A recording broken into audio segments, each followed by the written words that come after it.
বাংলাদেশে তেলের কোনো সংকট নেই। এইখানে অসাধু ব্যবসায়ীরা বিভিন্ন সময়েই কিন্তু একটা কৃত্রিম সংকট তৈরি করে লাভবান হওয়ার চেষ্টা করেন।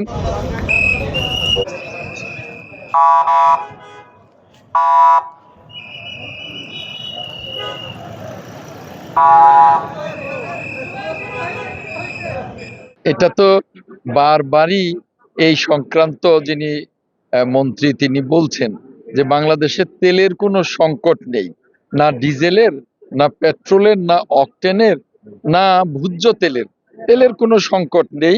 এটা মন্ত্রী মহোদয়রা যার যে দায়িত্ব আছেন তারা বলছেন। এইখানে অসাধু ব্যবসায়ীরা বিভিন্ন সময়েই কিন্তু একটা কৃত্রিম সংকট তৈরি করে লাভবান হওয়ার চেষ্টা করেন। ইনশাল্লাহ আমাদের সরকারের আমলে এই ধরনের অসাধু ব্যবসায়ীদেরকে আমরা প্রশ্রয় দেব না।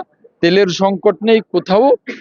যারা এই এই যারা গাড়ি যাদের আছে, যারা তেল নেবেন, অকটেন নেবেন, পেট্রোল নেবেন, তাদের শঙ্কিত হওয়ার কোনো কারণ নেই।